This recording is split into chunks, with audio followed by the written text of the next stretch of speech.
Em um país devastado pela Grande Guerra e castigado por reparações impagáveis, um ex-soldado austríaco chamado Adolf Hitler encontrou o terreno perfeito para semear o ódio e a esperança de revanche. Mas como alguém que mal tinha voz política, chegou a liderar uma nação inteira e, em pouco tempo, arrastou o mundo para o abismo. No vídeo de hoje, você vai acompanhar passo a passo essa escalada dramática, da inflação galopante que destruiu o poder de compra dos alemães, as manobras do partido nazista nos corredores do Reichstag, passando pelo uso inescrupuloso da propaganda para mobilizar multidões desesperadas. Vamos revelar as alianças ocultas e os pactos secretos que permitiram a Hitler conquistar a chancelaria. E fique até o final. Vou mostrar o golpe de mestre político que transformou um movimento marginal em governo, uma virada que mudou a história para sempre. Antes de começar, estamos rumo à meta de 1 milhão de inscritos. Parece muito, mas com a sua ajuda, chegaremos lá. Se inscreva agora, deixe o like e faça parte dessa história. A economia alemã. Ao final da década de 1920, o Partido Nazista enfrentava um cenário adverso. Seu discurso radical, nacionalista e antidemocrático já havia ecoado com força nos anos imediatamente posteriores à Primeira Guerra Mundial, quando a Alemanha se encontrava mergulhada no caos social, econômico e político. No entanto, à medida que o país parecia recuperar algum grau de estabilidade, a retórica extremista de Adolf Hitler e de seus seguidores começou a perder apelo entre amplas parcelas da população. Em 1928, o NSDAP conquistou apenas 2,6% dos votos nas eleições parlamentares, o que demonstrava seu isolamento relativo no panorama político da República de Weimar. Esse período de aparente normalização deve-se, em grande parte, à estabilização econômica que a Alemanha atravessava. Depois do colapso da economia alemã em 1923, marcado por uma hiperinflação devastadora que corroeu salários e economias da população, o país foi resgatado por uma série de medidas econômicas e diplomáticas. A criação do Rentenmark, em novembro de 1923, trouxe uma nova moeda lastreada em ativos agrícolas e industriais, o que ajudou a conter a inflação desenfreada. No ano seguinte, foi negociado o Plano Dawes, elaborado por uma comissão internacional liderada pelo americano Charles G. Dawes. O plano reestruturou as reparações de guerra impostas à Alemanha pelo Tratado de Versalhes e previu vultosos empréstimos norte-americanos para reativar a economia alemã. Esses empréstimos funcionaram como um motor de curto prazo. Permitiram a reconstrução industrial, modernização da infraestrutura urbana e investimentos em diversos setores. Cidades alemãs começaram a florescer com novas estradas, linhas de bonde elétrico, centros culturais, parques, piscinas públicas e outras obras que transformavam o espaço urbano e passavam a impressão de uma nação que renascia das cinzas. Contudo, essa prosperidade era frágil. Grande parte desses investimentos não gerava retorno produtivo duradouro e a economia permanecia dependente dos capitais americanos. Era uma bolha alimentada por crédito externo, sem mecanismos internos sólidos para sustentá-la. Do ponto de vista social, esse período também foi de relativa calma. Com a economia em expansão e a moeda estável, o desemprego havia diminuído e havia mais confiança na jovem República Democrática. O extremismo, tanto de esquerda quanto de direita, parecia perder espaço. No entanto, essa fase de otimismo seria brutalmente interrompida por uma crise de origem externa, mas com consequências arrasadoras para a Alemanha. A quebra da Bolsa de Valores de Nova York em 1929. Em 24 de outubro daquele ano, a Quinta-feira Negra, e de forma ainda mais dramática, em 29 de outubro, a Terça-feira Negra, o mercado acionário americano entrou em colapso. Investidores em pânico começaram a vender ações em massa e em poucos dias trilhões de dólares em valor de mercado evaporaram. A economia norte-americana, que até então era o pilar do crescimento mundial no pós-guerra, mergulhou em recessão. Empresas faliram, bancos quebraram e o desemprego se espalhou como uma epidemia. Como era previsível, os Estados Unidos passaram a recolher seus investimentos externos de forma imediata, e a Alemanha foi um dos primeiros alvos. Os bancos norte-americanos exigiram o reembolso imediato dos empréstimos concedidos à Alemanha. Muitos desses contratos eram de curtíssimo prazo, alguns venciam em apenas 2 semanas, o que permitia a retirada repentina do capital. O resultado foi o colapso do sistema bancário alemão. Instituições financeiras faliram, empresas industriais e comerciais perderam seu crédito e foram obrigadas a fechar as portas. A crise atravessou rapidamente todas as camadas da economia, da indústria pesada ao pequeno comércio. O impacto social foi devastador. O desemprego explodiu. Trabalhadores da construção civil, metalúrgicos, mineiros e operários em geral foram os primeiros a serem dispensados. Mas o efeito dominó logo atingiu também os setores administrativos, os pequenos empresários e até profissionais liberais. Em 1930, já havia mais de 3 milhões de desempregados na Alemanha. 2 anos depois, esse número dobrou. Estima-se que, em 1932, entre 6 e 7 milhões de alemães estavam sem trabalho, o que equivalia a aproximadamente 40% da força de trabalho nacional. A situação nas cidades tornou-se desesperadora. Filas por sopa, saques a mercados, despejos em massa e aumento do número de suicídios compunham o cenário sombrio do país.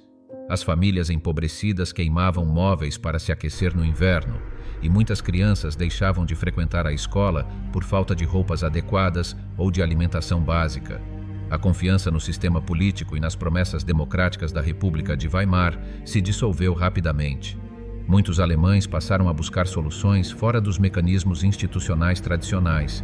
É nesse contexto que os partidos extremistas, em especial os nazistas, voltam a ganhar fôlego.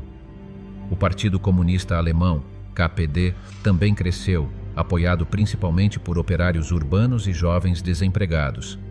Porém, os nazistas conseguiram articular uma mensagem mais ampla, que falava não apenas à classe trabalhadora, mas também à pequena burguesia arruinada, a ex-combatentes desiludidos, a nacionalistas frustrados e a camadas médias que viam seu status social se esvair. Apresentavam-se como a única força capaz de restaurar a ordem, proteger a nação do caos comunista e devolver à Alemanha o prestígio internacional perdido após o fim da Primeira Guerra. O desemprego em massa tornou-se, portanto, um poderoso catalisador da ascensão do nazismo. Para muitos jovens sem futuro, juntar-se às Sturmabteilung, SA, as milícias paramilitares do partido, representava não apenas uma chance de ter alguma ocupação, mas também de participar de algo maior, de uma missão de redenção nacional. A miséria foi convertida em ressentimento, e o ressentimento canalizado em direção ao radicalismo. A crise de 1929 não foi apenas um colapso econômico, foi o estopim de uma transformação política profunda que destruiria a democracia alemã. Ela revelou as rachaduras da modernidade industrial e da globalização econômica mal gerida, e suas consequências ajudaram a pavimentar o caminho para uma das ditaduras mais brutais da história moderna. Partido Nazista. O ano de 1930 representou um ponto de inflexão decisivo na trajetória do Partido Nazista. Foi nesse momento que a sigla, até então limitada a um papel marginal na política alemã, começou a despontar como uma força nacional em franco crescimento. A transformação do partido de um grupo radical periférico em um movimento de massa foi impulsionada por uma série de fatores, sendo o principal deles a figura carismática e estratégica de Adolf Hitler. Ele passou a ser promovido intensamente como o símbolo da renovação alemã, o rosto de um novo projeto nacionalista que prometia resgatar o orgulho perdido da Alemanha após a Primeira Guerra Mundial.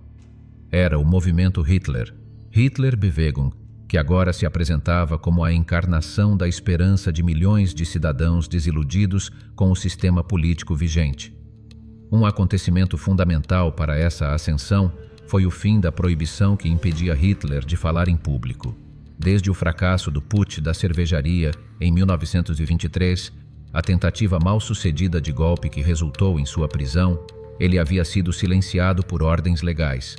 Mesmo após sua libertação, permaneceu por um tempo impedido de discursar oficialmente. Quando essa restrição foi finalmente suspensa, Hitler retomou com intensidade sua principal arma política, a oratória. Ele embarcou em uma verdadeira cruzada de comunicação de massa, viajando por toda a Alemanha, de cidades grandes a vilarejos esquecidos, discursando para públicos cada vez mais numerosos. Seus discursos, realizados em salões lotados e praças abarrotadas, eram cuidadosamente encenados para construir sua imagem de líder forte, visionário e determinado a restaurar a dignidade nacional. Mais do que simples palavras, eram eventos carregados de emoção, simbolismo e teatralidade. Contudo, uma análise mais atenta dos conteúdos propagados pelo partido revela que a mensagem nazista era propositalmente ambígua. Seus discursos evitavam compromissos claros com políticas públicas específicas. Raramente se encontravam propostas concretas, detalhadas ou ideologicamente coerentes. Ao contrário, a tática do partido era fazer promessas genéricas e flexíveis, capazes de serem moldadas conforme os interesses de cada público. Essa ambiguidade não era fruto de desorganização ou falta de planejamento. Tratava-se de uma escolha estratégica. A mensagem era construída para ressoar com diferentes segmentos da população. Prometia-se prosperidade aos operários, estabilidade aos empresários, moralidade aos religiosos, oportunidades à juventude e um papel valorizado às mulheres dentro da estrutura tradicional da família alemã. Essa ausência deliberada de definições precisas permitia ao partido manter uma base de apoio ampla e heterogênea. Hitler e seus seguidores compreendiam que, em tempos de crise, as pessoas buscavam mais certezas emocionais do que soluções racionais. Assim, o Partido Nazista apresentava-se como um movimento que oferecia identidade, orgulho e direção, mais do que planos administrativos. Em suas falas, Hitler adaptava o conteúdo conforme a plateia.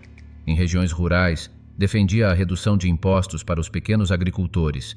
Em centros urbanos, exaltava projetos de obras públicas para combater o desemprego. Em contextos mais elitistas, prometia proteção aos empresários contra o avanço do comunismo. Mas também fazia críticas ao capital especulativo, frequentemente associado, em sua retórica antissemita, à figura do judeu. Essa flexibilidade permitia à mensagem nazista parecer compatível com múltiplos interesses, mesmo quando havia contradições internas entre as promessas feitas. Em vez de um programa econômico coeso, o partido oferecia slogans poderosos, imagens simbólicas e uma retórica inflamada. As palavras de ordem nazistas eram marcadas por um nacionalismo agressivo e por apelos emocionais à unidade nacional, à restauração do orgulho e à luta contra inimigos internos.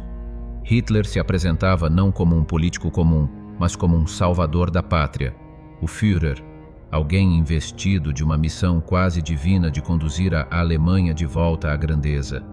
Era uma figura messiânica que falava em nome de uma verdade superior, em oposição à decadência da democracia liberal e à ameaça do marxismo internacional. Dentre as promessas mais recorrentes estavam o pleno emprego, o cancelamento das reparações de guerra impostas pelo Tratado de Versalhes, a recuperação do prestígio da Alemanha no cenário internacional, a reconstrução dos valores tradicionais e a erradicação da corrupção. No entanto, essas promessas não vinham acompanhadas de planos técnicos ou medidas concretas. O conteúdo político era vago, mas a forma como era transmitido compensava a falta de substância. Os comícios nazistas eram espetáculos cuidadosamente organizados, com estandartes, uniformes, músicas patrióticas e coreografias sincronizadas que transmitiam disciplina, força e unidade. Uma encenação que sugeria ordem em meio ao caos. Essa abordagem permitiu ao partido conquistar simpatizantes dos mais variados setores sociais. Trabalhadores desamparados pela crise econômica, ex-combatentes ressentidos com a derrota na guerra, pequenos comerciantes ameaçados pela falência, aristocratas nostálgicos da monarquia e donas de casa em busca de estabilidade, viam em Hitler uma figura capaz de restaurar a ordem e dar sentido às suas angústias. Ao mesmo tempo, a falta de um programa explícito protegia o partido de críticas objetivas. Era difícil acusá-lo de propostas impopulares, já que estas raramente eram formuladas com clareza. Outro pilar da estratégia nazista nesse período foi a construção de um inimigo comum, indispensável para mobilizar o ódio e canalizar frustrações. Ao lado da imagem redentora de Hitler, era necessário apontar culpados pelos males da Alemanha. Assim, judeus, marxistas, liberais, comunistas e estrangeiros passaram a ser alvo constante de acusações. A retórica antissemita ganhou força, ainda que em muitos casos fosse modulada conforme o público. Em determinados eventos, aparecia de maneira velada, em outros, era o centro do discurso. O objetivo era sempre criar um outro a ser combatido, alguém contra quem a população pudesse voltar seu ressentimento. Vale destacar que no início da década de 1930, os partidos tradicionais estavam profundamente desmoralizados. A democracia de Weimar enfrentava uma crise sem precedentes.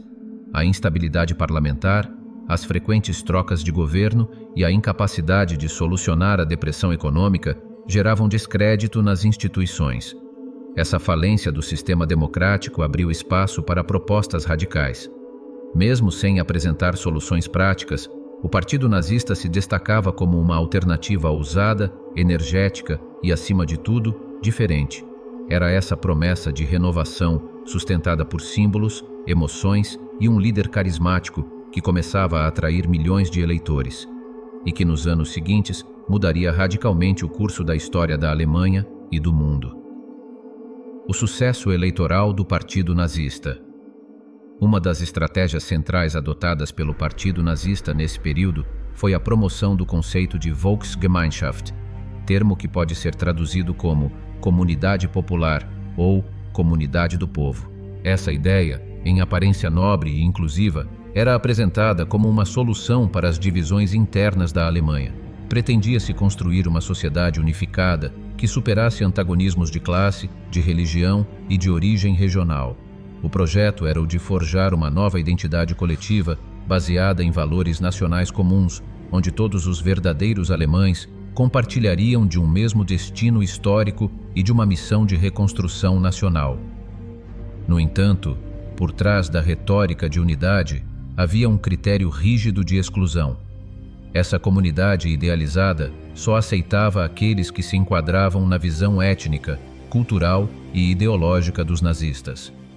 Assim, o conceito de Volksgemeinschaft funcionava como uma ferramenta de segregação, marginalizando judeus, comunistas, socialistas, homossexuais, ciganos, pessoas com deficiência, opositores políticos e qualquer outro grupo considerado anti-alemão ou degenerado. A ideia de uma nação regenerada, unida sob um só povo, uma só liderança e um só propósito, era poderosa em um país marcado pela fragmentação social, pela crise econômica e pela desilusão com a democracia parlamentar. O discurso da Volksgemeinschaft prometia ordem em meio ao caos, identidade em meio à confusão e pertencimento em uma sociedade que, desde a Primeira Guerra Mundial, parecia ter perdido seus referenciais. Mais do que uma simples proposta política, tratava-se de uma visão totalizante da sociedade que seria moldada segundo os critérios raciais e morais do partido. Nesse contexto, em 1932, Hitler deu um passo ousado e simbólico ao lançar sua candidatura à presidência da República. Seu principal adversário era o Marechal Paul von Hindenburg, presidente desde 1925, herói da Primeira Guerra Mundial e um dos últimos representantes da velha ordem imperial. Embora Hindenburg ainda gozasse de prestígio entre setores conservadores, sua idade avançada e sua hesitação diante das turbulências políticas diminuíam sua capacidade de conter o avanço do radicalismo. Hitler, por outro lado, apresentava-se como a encarnação da nova Alemanha, um líder jovem, enérgico e decidido. A campanha foi marcada por uma mobilização maciça de recursos e propaganda. Pôsteres, filmes, transmissões de rádio e comícios grandiosos espalhavam a imagem de Hitler como o salvador da pátria. No segundo turno das eleições, Hitler obteve cerca de 37% dos votos, um feito extraordinário, ainda que insuficiente para garantir a vitória. O desempenho, no entanto, consolidou sua imagem como líder de dimensão nacional e demonstrou a força do seu apelo junto a amplas parcelas do eleitorado. Poucos meses depois, Nas eleições parlamentares de julho de 1932, o Partido Nazista atingiu seu auge eleitoral até então. Com 37,3% dos votos, tornou-se a maior bancada do Reichstag, conquistando 230 assentos. Foi um avanço sem precedentes, e muitos viram ali uma confirmação de que os nazistas haviam se transformado em protagonistas centrais da política alemã. Para milhões de eleitores, o partido simbolizava a ruptura necessária com um sistema visto como corrupto, ineficaz e decadente. A República de Weimar, abalada por crises econômicas, desemprego massivo e instabilidade política, parecia incapaz de se sustentar. Apesar do peso eleitoral conquistado, Hitler não foi convidado imediatamente a formar governo. O presidente Hindenburg, embora pressionado por setores políticos e econômicos, recusava-se a nomeá-lo chanceler. Considerava Hitler um agitador perigoso, sem formação adequada e sem respeito pelas instituições. Em vez disso, propôs-lhe a vice-chancelaria em um governo liderado por conservadores tradicionais. Hitler, porém, rejeitou categoricamente a oferta. Não aceitava posições secundárias. Sua ambição era o poder total, não compartimentado, não diluído. Sabia que, sem o controle do Estado, suas promessas e sua visão de mundo não poderiam ser plenamente implementadas. Essa negativa levou a um impasse institucional. O parlamento estava fragmentado, a governabilidade era precária, e as forças políticas tradicionais não conseguiam formar uma maioria estável. Em meio à crise, novas eleições foram convocadas em novembro de 1932. O resultado representou um revés moderado para os nazistas. O partido caiu para 33,1% dos votos e perdeu 34 assentos, passando a contar com 196 cadeiras. Muitos analistas da época viram nesse declínio um sinal de desgaste. Acreditava-se que o fenômeno Hitler estava começando a perder força, que os exageros retóricos estavam cansando o eleitorado e que a democracia, com o tempo, se estabilizaria. A imprensa internacional chegou a prever o enfraquecimento definitivo do movimento nazista. No entanto, essa avaliação se revelou precipitada. Apesar da perda relativa de votos, o partido continuava sendo a maior força política do país. Além disso, possuía uma estrutura interna altamente organizada, uma rede nacional de propaganda eficiente, milícias paramilitares, as SA, que atuavam nas ruas com intimidação e violência, e cada vez mais o apoio velado de setores conservadores da elite econômica, militar e industrial. Para esses grupos, o perigo do comunismo era muito mais temido do que o autoritarismo de um nacionalista como Hitler. A essa altura, muitos já começavam a ver na figura do líder nazista um instrumento útil para restaurar a ordem, conter as greves e salvar o capitalismo alemão. Foi nesse clima de tensão que, em janeiro de 1933, ocorreu a eleição estadual no pequeno território de Lippe, uma região quase irrelevante do ponto de vista político. Mesmo assim, os nazistas lançaram ali uma campanha desproporcional, como se estivessem disputando uma eleição nacional. Utilizaram todos os seus recursos: panfletos, cartazes, propaganda radiofônica, mobilização das SA, comícios com oradores renomados, slogans patrióticos e apelos emocionais. A vitória, embora modesta em termos absolutos, teve um efeito simbólico enorme. Foi interpretada como uma prova de que o partido ainda mantinha vigor e poderia recuperar seu ímpeto eleitoral. Esse episódio convenceu figuras conservadoras influentes, como Franz von Papen e Alfred Hugenberg, de que era necessário trazer os nazistas para o governo. Eles acreditavam que poderiam domar Hitler e usá-lo como fachada popular para um governo autoritário sob controle das elites tradicionais. Argumentavam que, ao colocá-lo como chanceler dentro de um gabinete dominado por conservadores experientes, seria possível neutralizar seus impulsos radicais. Havia, portanto, uma subestimação deliberada do perigo representado por Hitler. Muitos desses políticos acreditavam que as instituições republicanas, a burocracia do Estado e as forças armadas seriam barreiras suficientes para limitar qualquer tentativa de abuso de poder.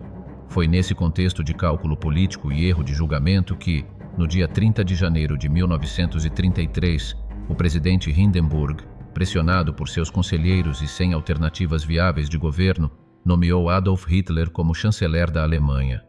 Essa decisão marcaria o início de uma nova era, não apenas para a Alemanha, mas para o mundo. Incêndio no parlamento. Após a nomeação de Adolf Hitler como chanceler do Reich, as ruas da Alemanha se encheram de desfiles e bandeiras com suásticas. A capital, Berlim, mergulhou em um clima de euforia que mascarava o início de um novo e sombrio capítulo da história alemã. No entanto, para que o partido nazista transformasse sua posição no governo em poder absoluto, ainda seria necessária uma combinação de estratégia política, manipulação legal e, sobretudo, um evento que justificasse a eliminação de qualquer oposição. Esse momento viria em 27 de fevereiro de 1933, quando o edifício do Reichstag, sede do parlamento alemão, foi consumido por um incêndio devastador. Na mesma noite, entre os escombros fumegantes, a polícia prendeu Marinus van der Lubbe, um pedreiro holandês com ligações ao movimento comunista. Embora tenha declarado ter agido sozinho, os nazistas rapidamente atribuíram o incêndio a uma conspiração comunista de larga escala, uma ameaça que, segundo eles, só poderia ser contida com medidas emergenciais. O incêndio caiu como uma bênção para o governo de Hitler, que ainda precisava justificar perante a sociedade e o presidente Paul von Hindenburg a repressão total aos seus opositores. No dia seguinte, foi emitido o Decreto do Incêndio do Reichstag, oficialmente chamado de Decreto para a Proteção do Povo e do Estado. O documento suspendeu direitos civis básicos, como a liberdade de expressão, de imprensa e de reunião, e permitiu detenções sem necessidade de autorização judicial. Com isso, o governo pôde iniciar uma campanha de prisões em massa contra líderes comunistas, social-democratas, sindicalistas e qualquer outro cidadão considerado subversivo. Esse foi apenas o primeiro passo. Nas semanas seguintes, Hitler aproveitou a comoção causada pelo incêndio para pressionar o parlamento a aprovar a chamada Lei de Plenos Poderes, Ermächtigungsgesetz, votada em 23 de março de 1933. Essa legislação permitia ao gabinete de Hitler legislar sem depender do Reichstag e, na prática, anulava o poder legislativo e a Constituição de Weimar. Combinando intimidação armada, a sessão de votação foi cercada por tropas da SA. E promessas vazias de estabilidade e ordem, o regime conseguiu o apoio necessário para aprová-la. Apenas os deputados social-democratas votaram contra. Os comunistas, já presos ou em fuga, não puderam sequer participar da sessão. Com a nova lei em vigor, o partido nazista estava legalmente autorizado a governar sem limites. Em poucos meses, os demais partidos políticos foram banidos ou coagidos a se dissolver, e as instituições republicanas foram sistematicamente desmontadas. A República Democrática da Alemanha havia deixado de existir, embora muitos cidadãos ainda não percebessem a gravidade do que estava acontecendo. Nesse período, muitos alemães comuns ainda mantinham esperanças de que a situação política pudesse se estabilizar. O país estava esgotado após anos de crise econômica, desemprego em massa e instabilidade social. O colapso da Bolsa de Nova York em 1929 havia atingido a Alemanha de forma brutal, provocando falências em cadeia e deixando milhões sem trabalho. Nessa conjuntura, o Partido Nazista oferecia não apenas promessas de renascimento nacional, mas também um inimigo claro a ser combatido: os comunistas, os judeus, os traidores de novembro, uma narrativa sedutora para uma população frustrada. O medo do comunismo, em particular, era uma força poderosa. Notícias sobre os expurgos e a coletivização forçada na União Soviética circulavam amplamente. Pequenos proprietários, camponeses, empresários e até operários temiam que uma revolução socialista destruísse o que restava da economia alemã. Hitler e seus seguidores exploraram esses medos com maestria, apresentando-se como a única barreira entre a Alemanha e o caos bolchevique. Mesmo assim, nas eleições de março de 1933, os nazistas não conseguiram conquistar a maioria absoluta. Obtiveram 43,9% dos votos. No entanto, com o apoio dos nacionalistas conservadores, formaram uma maioria suficiente para aprovar a Lei de Plenos Poderes. Aquela foi a última eleição livre da Alemanha antes da Segunda Guerra Mundial, e a maioria dos eleitores ainda acreditava que participava de um sistema que poderia ser reformado, não abolido. Para muitos, a percepção era de que Hitler e os nazistas poderiam ser controlados, integrados ao jogo político tradicional. Outros, simplesmente, não viam alternativa. A democracia alemã, fragilizada desde o nascimento da República de Weimar em 1919, foi sendo corroída aos poucos, até desabar completamente nos primeiros meses de 1933. Entre os que viveram essa transformação estava Fritz Lustig, um jovem judeu berlinense. Décadas mais tarde, exilado no Reino Unido, ele recordaria com espanto a velocidade com que tudo mudou. Em suas palavras, estávamos ensaiando uma peça na escola quando ouvimos marchas e tambores. Olhamos pela janela e vimos um desfile nazista com tochas passando logo ali na frente. No dia seguinte, os jornais mostraram que aquilo não foi um caso isolado. Estava acontecendo em toda a cidade. O que para muitos parecia apenas mais uma manifestação patriótica, logo se revelaria parte de um processo sistemático de transformação totalitária. Em poucos meses, a Alemanha passou de uma democracia instável para um estado de partido único, com imprensa censurada, opositores presos e a sociedade civil domesticada. O mundo, em grande parte, assistiu passivamente a esse processo. E para muitos alemães, a real dimensão do que estava por vir, guerra, repressão em massa, campos de concentração e genocídio, ainda era inconcebível. A pergunta que ecoa até hoje é: por que tantos confiaram cegamente em um partido que levaria o mundo à beira do abismo? A resposta mais simples e mais trágica é que a maioria não sabia, ou não queria saber, o que de fato estava sendo preparado nos bastidores daquele novo regime. Antes de avançarmos, que tal nos contar o que está achando do conteúdo até aqui? Se estiver gostando, deixe um comentário com a frase "Quero mais histórias". Além de nos motivar a seguir produzindo, isso também fortalece a divulgação do canal e nos ajuda a alcançar mais pessoas interessadas em história como você. E não se esqueça de se inscrever no canal, ativar o sininho para não perder nenhuma nova publicação e deixar o seu like. Seu apoio faz toda a diferença para que possamos continuar trazendo vídeos como este. Tudo pronto?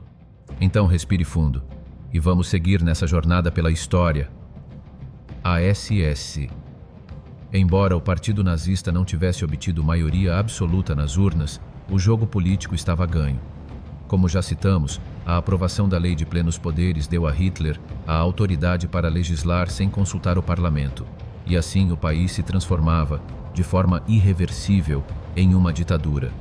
Ainda assim, havia um obstáculo que poderia comprometer seus planos de dominação total, e este obstáculo vinha de dentro do próprio movimento.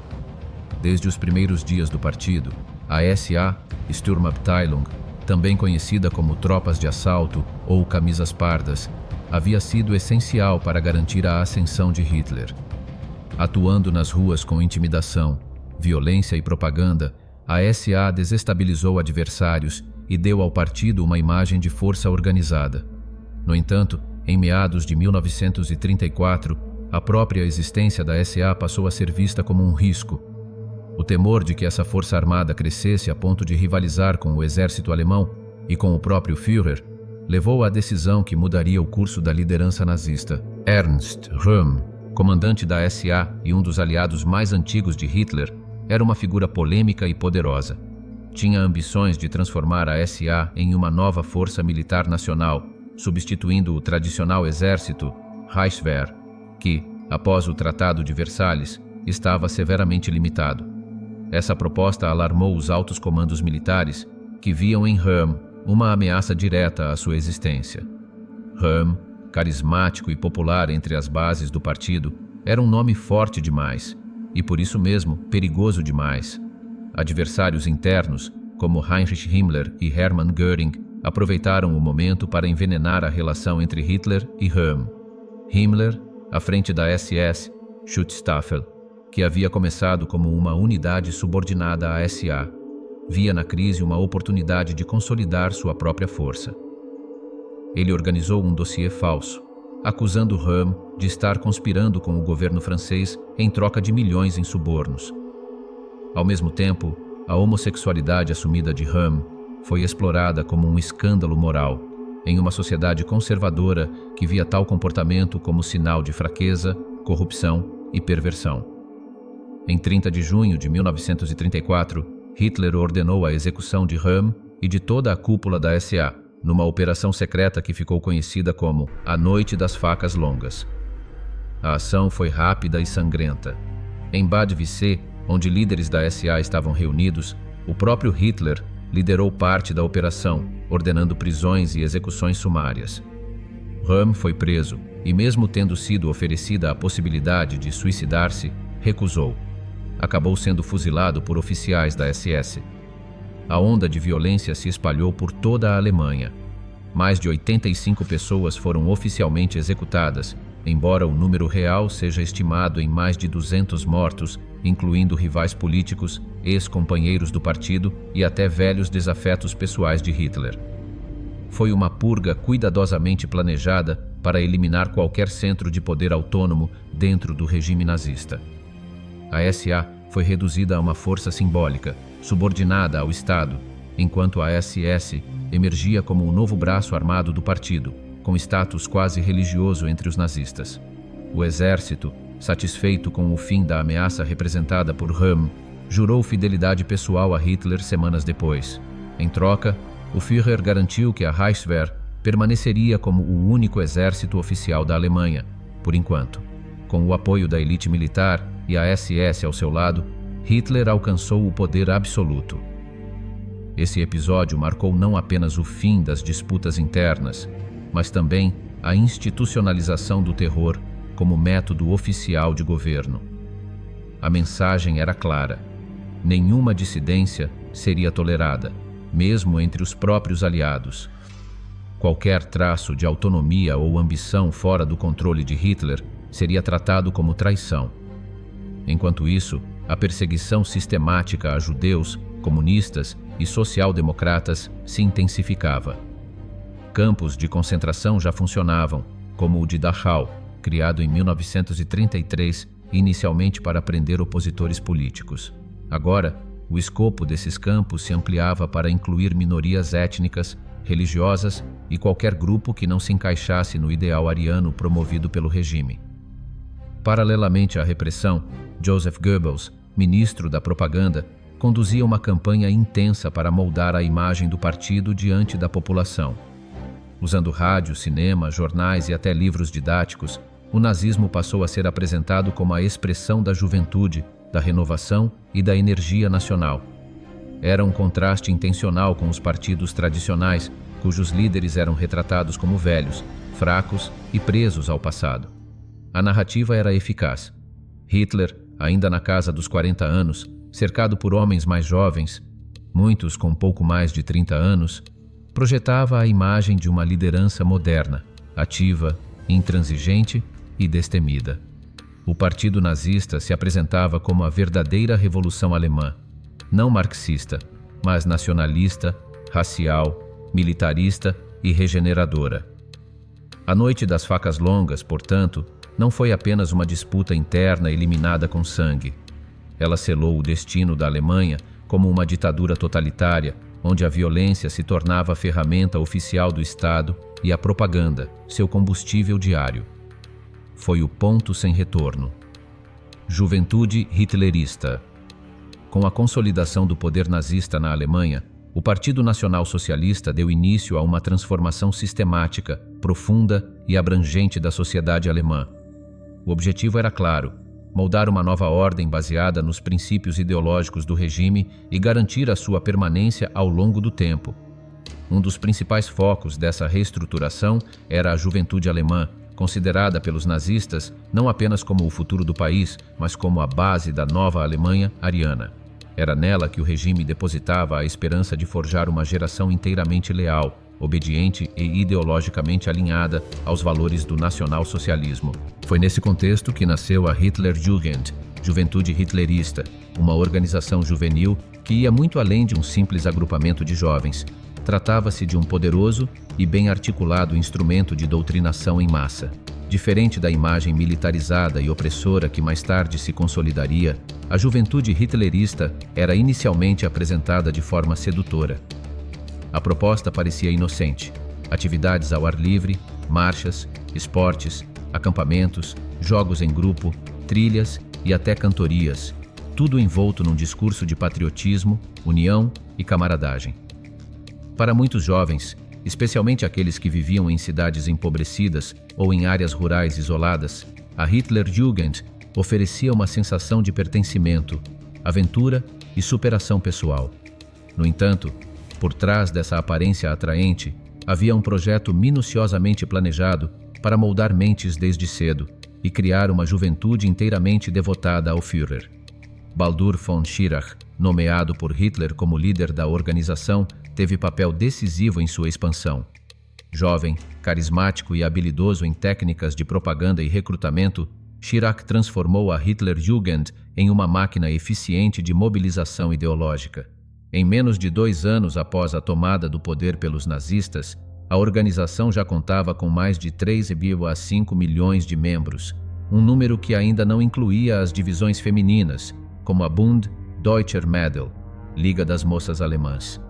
Esta última era voltada exclusivamente para meninas e funcionava como uma espécie de espelho da organização masculina, porém com foco na preparação das jovens para os papéis definidos pelo regime, o de mães arianas, esposas devotadas e cuidadoras do lar, figuras centrais no ideal de sociedade que os nazistas almejavam construir. A partir de 1936, a adesão à Hitlerjugend tornou-se praticamente obrigatória. Embora ainda não houvesse uma imposição legal, a pressão exercida por professores, diretores escolares, vizinhos e autoridades locais era tão intensa que poucos ousavam recusar. Quem optava por não participar acabava marginalizado, discriminado ou até mesmo perseguido. Em 1939, a filiação tornou-se compulsória por lei, obrigando todos os jovens alemães entre 10 e 18 anos a se integrar ao movimento. A estrutura da organização era rigidamente hierarquizada e progressivamente militarizada. Aos 10 anos, os meninos ingressavam nos Pimpfen, a ala mais jovem. Aos 14, passavam para a Hitlerjugend propriamente dita, onde o treinamento ganhava contornos paramilitares. Eles aprendiam a marchar, a manejar armas básicas, a suportar fadigas físicas, a obedecer sem questionamentos e a aceitar o sacrifício pela pátria como virtude máxima. Era uma preparação voltada para o conflito, para a guerra, física e ideológica. A formação intelectual, por sua vez, era cuidadosamente limitada. Hitler desconfiava do pensamento crítico e acreditava que uma juventude excessivamente instruída em humanidades poderia se tornar questionadora e rebelde, o oposto do que ele desejava.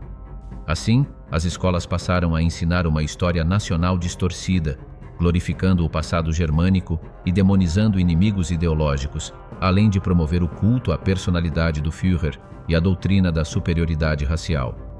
O currículo escolar e as atividades extracurriculares reforçavam constantemente conceitos como a necessidade de expansão territorial da Alemanha, o chamado Lebensraum, ou espaço vital.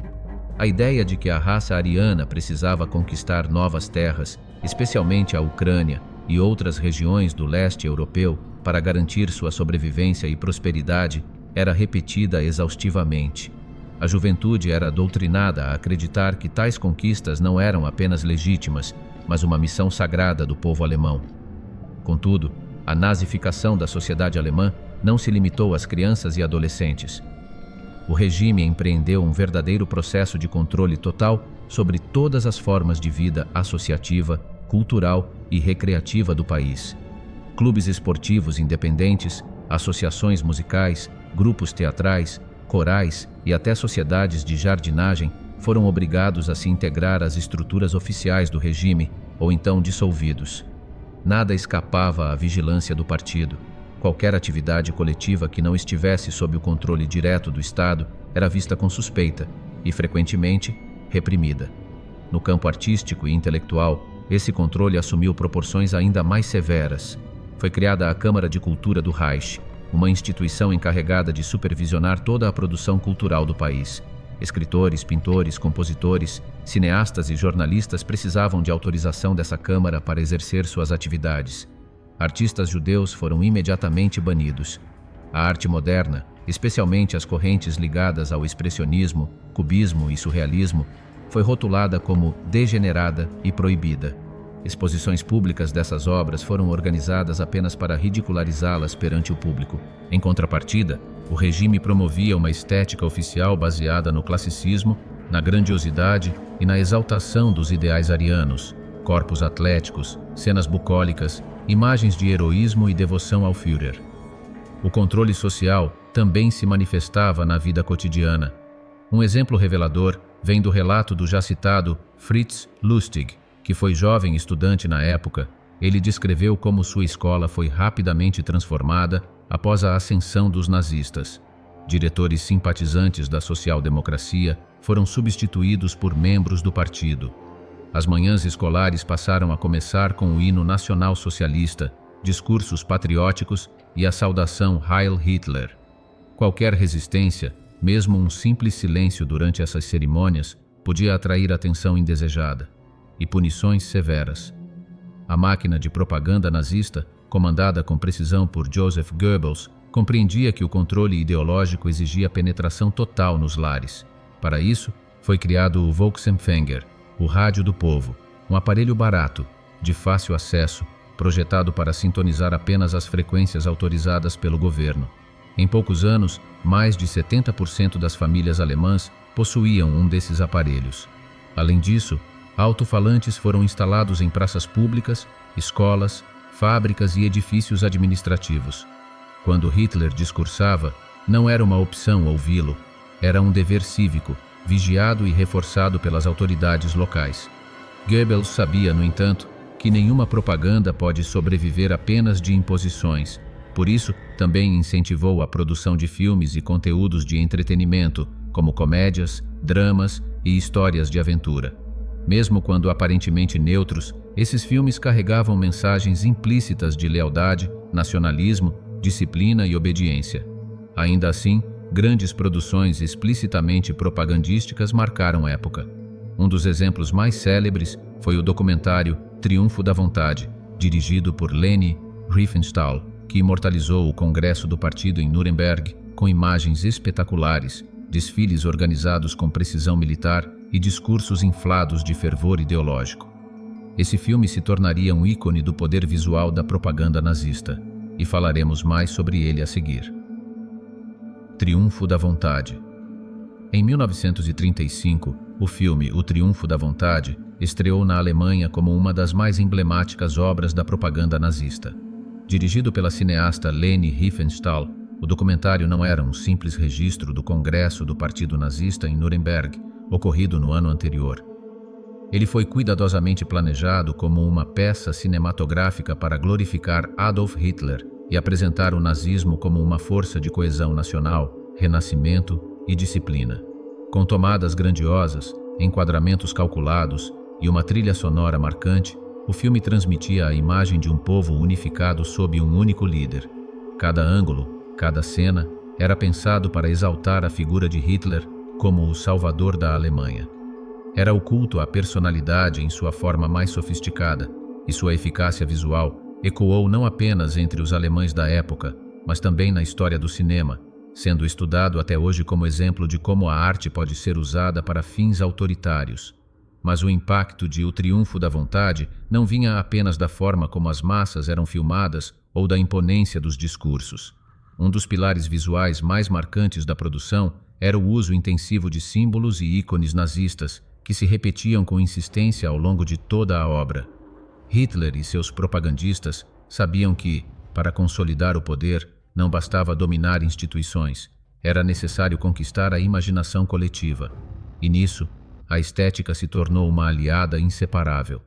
A identidade visual do Terceiro Reich foi tratada com o mesmo rigor de uma campanha de marketing moderno.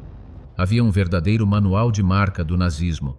A suástica, com seus traços angulosos e disposição simétrica, tornou-se o símbolo mais reconhecível do regime. O Reichsadler, a águia imperial segurando a suástica, evocava uma continuidade com o passado glorioso da Alemanha imperial. Folhas de carvalho, bolotas, estandartes vermelhos com pretos e brancos cuidadosamente contrastados, além de fontes tipográficas específicas, foram usados para reforçar uma imagem de força, tradição e ordem. A padronização era tamanha que até mesmo os uniformes se tornaram elementos de propaganda. Eles não eram apenas vestimentas funcionais. Eram símbolos vivos da hierarquia, da disciplina e da pureza ariana. Estima-se que, durante o regime, mais de 150 modelos diferentes de uniformes foram utilizados em diversas organizações nazistas, desde o exército regular até grupos paramilitares e juvenis. Cada um possuía insígnias, cores e cortes que refletiam sua posição e prestígio dentro do sistema. Entre os mais emblemáticos estavam os uniformes pretos da Schutzstaffel, SS, a temida guarda pessoal de Hitler. O design foi inspirado nas vestimentas dos antigos russardos da caveira do exército prussiano, conhecidos por sua bravura e seu uniforme negro com insígnias de caveira. A estética da SS, portanto, não era casual. Ela evocava medo, respeito e uma ligação mítica com o passado militar germânico.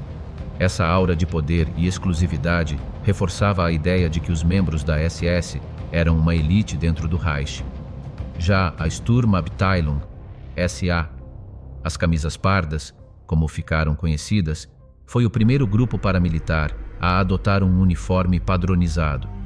Esses trajes castanhos, inicialmente baratos e práticos, ganharam contornos de símbolo revolucionário e se tornaram a pele do movimento nas suas fases iniciais. Curiosamente, a produção em massa desses uniformes foi realizada pela empresa de Hugo Boss, que viria a se beneficiar economicamente com contratos do governo nazista. A obsessão de Hitler com a estética não parava por aí. É documentado que ele pessoalmente se envolvia em decisões sobre design de uniformes, insígnias e até desfiles. Chegava a assistir a apresentações de moda militar e revisava modelos como um diretor de arte fanático, buscando a melhor maneira de representar o poder através da imagem. Essa preocupação não era mero capricho. Ele compreendia que a aparência de seus oficiais, o impacto visual de um comício ou a coreografia de uma parada militar tinham um efeito direto na psicologia das massas. As coreografias de desfiles, os banners gigantescos, os templos da honra iluminados por tochas, tudo foi construído para criar uma atmosfera hipnótica que unia emoção, espetáculo e política. O Terceiro Reich, nesse sentido, antecipou o conceito moderno de poder performático. A ideia de que regimes autoritários podem manter controle não apenas pela força bruta, mas também pela manipulação simbólica e emocional. Com isso, o nacional-socialismo construiu um universo visual fechado em si, no qual cada imagem, cada gesto e cada peça de vestuário servia para reforçar sua ideologia totalitária. Não se tratava apenas de propaganda no sentido clássico, mas de uma estética do poder, cuidadosamente cultivada para moldar mentes, silenciar o dissenso e forjar uma nova identidade nacional. Os nazistas, porém, teriam uma oportunidade ainda maior de mostrar sua ideologia para o mundo. As Olimpíadas. As Olimpíadas de 1936. Os Jogos Olímpicos de 1936 em Berlim se tornaram uma vitrine estratégica para o regime nazista.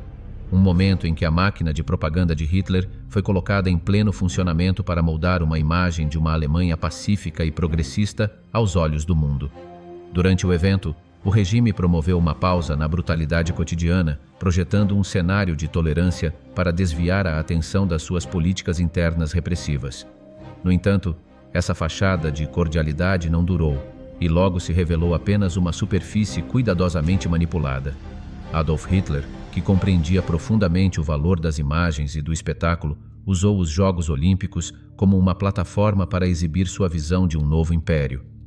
Sob a ótica da propaganda nazista, as Olimpíadas de 1936 se tornaram uma oportunidade de demonstrar ao mundo uma Alemanha restaurada, forte e civilizada, contrastando com a imagem de um país ainda marcado pela crise econômica e pelos vestígios da Primeira Guerra Mundial.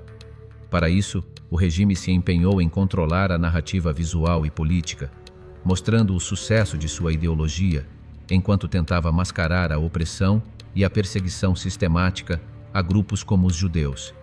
No entanto, mesmo sob a vigilância constante da propaganda, o que realmente roubou os holofotes em Berlim foi um atleta negro norte-americano, Jesse Owens. Com sua vitória histórica nas provas de 100 metros, 200 metros, salto em distância e no revezamento, Owens não só desafiou as expectativas esportivas, mas também desafiou de maneira simbólica as noções racistas promovidas pelo regime de Hitler. O evento, longe de ser uma mera competição esportiva, tornou-se um palco de contrastes culturais. Enquanto o regime tentava projetar uma imagem de supremacia ariana, Owens, um homem negro, provou ser superior em uma arena onde o racismo era parte fundamental da ideologia oficial. A surpresa de Owens com a recepção na Alemanha foi imensa, especialmente diante da paradoxal situação em que ele era tratado com mais entusiasmo do que o próprio Führer. Quando ele desembarcou em Berlim, foi ovacionado pelas multidões que gritavam seu nome. Owens! Owens! Em certo momento, parecia que o atleta americano era mais admirado do que o líder do regime, algo que sem dúvida causou desconforto entre os oficiais nazistas. Contudo, uma vez encerrados os jogos, os nazistas retomaram suas políticas de terror, especialmente contra os judeus, que logo enfrentaram uma perseguição ainda mais cruel. Esse episódio também revelou a contradição entre a imagem projetada por Hitler e a realidade subjacente do regime. A propaganda nazista se esforçava para pintar a Alemanha como uma nação unida, eficiente e sem atritos internos, enquanto por trás das cortinas, a política de perseguição aos judeus e a exclusão social e econômica de grupos considerados indesejáveis continuava a crescer. E embora o regime tenha alcançado certos sucessos temporários, como a redução do desemprego, a sociedade alemã vivia sob a sombra de uma repressão que tornava qualquer dissidência praticamente impossível. A promessa de recuperação econômica feita pelo Partido Nazista se cumpriu de forma impressionante. Após a crise da década de 1930, que havia deixado milhões de desempregados, o regime encontrou uma maneira de reintegrar a força de trabalho através de projetos como os trabalhos forçados e os programas de serviços públicos, como o corte de lenha e outros serviços comunitários. A propaganda glorificava esses programas como provas da eficiência e bondade do partido, e muitos cidadãos viam o partido como um símbolo de esperança e estabilidade em tempos de desesperança. Entretanto, o antissemitismo do regime não foi apenas um produto de uma ideologia radical, mas sim uma ferramenta fundamental para consolidar o poder e desviar a atenção de outras questões internas. As ideias de uma conspiração judaica mundial eram promovidas incessantemente e, apesar de não serem amplamente compartilhadas pela população em geral, começaram a infiltrar-se na mentalidade popular.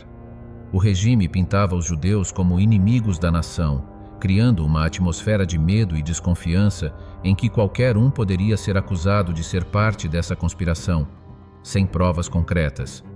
O terror institucionalizado ganhou força no final de 1938, após um evento que viria a marcar profundamente o início de uma fase mais violenta da repressão: o assassinato do diplomata alemão Ernst von Rath em Paris, em 7 de novembro de 1938, por Herschel Greenspan, um jovem judeu de origem polonesa. Este ato, que foi uma reação ao tratamento brutal dos judeus na Alemanha, serviu como o estopim para a Kristallnacht, ou Noite dos Cristais. Nos dias seguintes ao assassinato, as tropas de assalto, SA e a SS, iniciaram uma série de ataques coordenados contra a comunidade judaica. Lojas, sinagogas e casas foram destruídas, enquanto 300.000 judeus foram detidos e enviados para campos de concentração. O nome Kristallnacht, Noite de Cristal, faz referência ao vidro quebrado que se espalhou pelas ruas, como se o próprio alicerce da civilização estivesse sendo destruído. Fritz Lustig, que viveu de perto os horrores dessa noite, descreve o caos em Berlim, onde ele testemunhou a violência sendo perpetrada em plena luz do dia. As lojas destruídas, os incêndios em edifícios e a indiferença das autoridades perante os abusos marcaram o início de uma escalada na brutalidade do regime.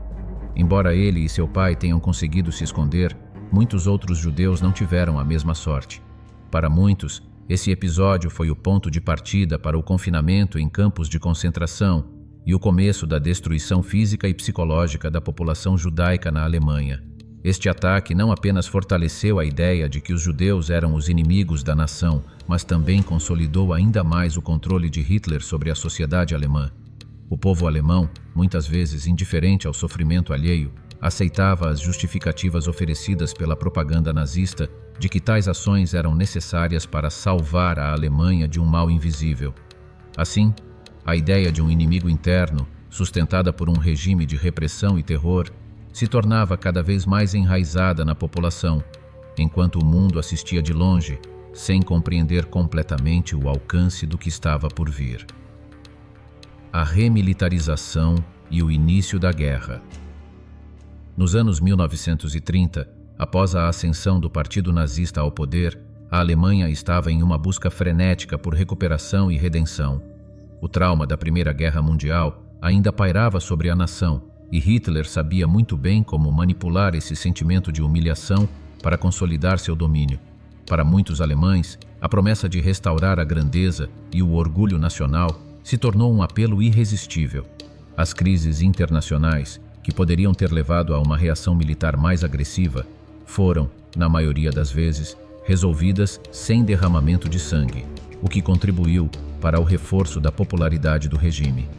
Em 1936, a remilitarização da Renânia, uma das principais violações do Tratado de Versalhes, foi recebida com alívio por muitos, pois parecia representar a reconstrução do poder da Alemanha sem a ameaça de uma nova guerra. Em 1938, o Anschluss da Áustria, seguido pela anexação dos Sudetos e a crise na Tchecoslováquia, também ocorreram sem um confronto militar significativo. Esses episódios, que mostraram a habilidade de Hitler em jogar o tabuleiro político internacional a seu favor, fortaleceram sua imagem como um líder capaz de restaurar o orgulho da nação, uma vitória simbólica sobre os vencedores da Primeira Guerra Mundial. No entanto, o segredo do sucesso de Hitler não estava apenas nas suas vitórias diplomáticas e territoriais. Ele compreendeu que, para consolidar seu poder, seria preciso não só reforçar o orgulho nacional, mas também proporcionar estabilidade econômica e social. A crise econômica da década de 1930, que havia devastado a Alemanha, foi atenuada por meio de um governo autoritário que prometia acabar com o desemprego e reintegrar a população no trabalho. As grandes obras de infraestrutura, como a construção de rodovias, a famosa Autobahn, foram vitórias tangíveis para a população. Esses programas proporcionaram um senso de melhoria imediata que foi reforçado por uma propaganda eficaz. Ainda assim, uma parte considerável da população não estava totalmente ciente da gravidade das políticas de Hitler. A repressão brutal aos opositores e os ataques violentos contra os judeus eram de conhecimento público, mas a ideia de que isso era um preço a pagar pela recuperação da nação era amplamente aceita, especialmente entre aqueles que haviam perdido tudo durante a crise econômica. Muitos, embora conscientes da violência, acreditavam que isso fazia parte de um processo necessário para restaurar o poder da Alemanha.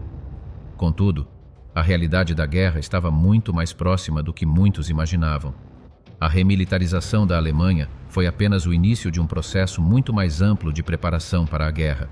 Embora o regime de Hitler tenha assegurado várias vitórias políticas sem recorrer à força militar direta, o objetivo final de expansão territorial no leste nunca foi disfarçado. Hitler almejava dominar o leste europeu e utilizá-lo como uma enorme fonte de recursos para a Alemanha, especialmente para corrigir a deficiência de suprimentos que havia sido uma das principais razões para a derrota na Primeira Guerra Mundial. Mais de 500 mil de alemães morreram de fome ou desnutrição durante o conflito, e Hitler estava determinado a evitar que isso se repetisse. No entanto, nem a população alemã, nem os governos estrangeiros perceberam a iminência da guerra até que fosse tarde demais. Embora as grandes potências tivessem conhecimento do crescente poderio militar da Alemanha, muitas acreditavam que a Alemanha estava simplesmente recuperando sua posição legítima dentro da família das nações. O sentimento predominante, especialmente nas democracias ocidentais, era o anti-guerra. Os cidadãos não queriam reviver os horrores da Primeira Guerra Mundial, e os políticos, portanto, hesitavam em adotar medidas mais drásticas contra a Alemanha. A crença de que, talvez, uma abordagem mais moderada poderia satisfazer as ambições de Hitler foi uma falácia fatal. O que se seguiu foi uma escalada sem precedentes em que os primeiros sinais de uma guerra iminente se tornaram claros, mas estavam longe de ser universalmente reconhecidos.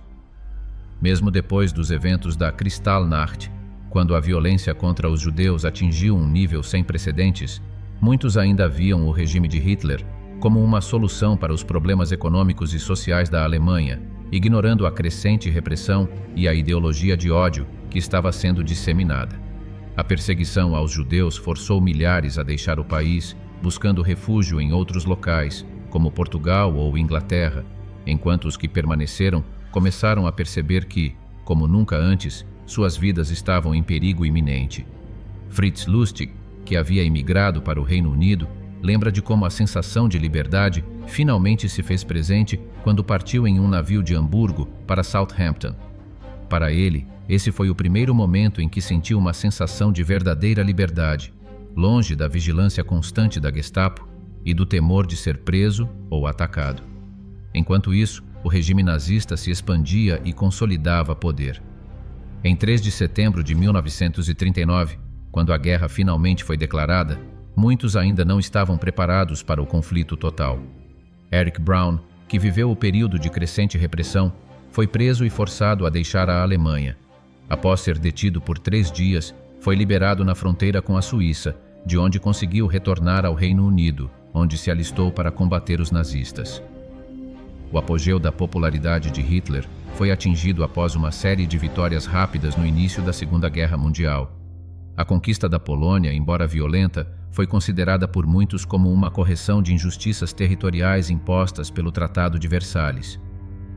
A euforia do povo alemão durante os primeiros anos de guerra, quando as vitórias se acumulavam, criaram uma sensação de invencibilidade e um fervor quase religioso em torno de Hitler.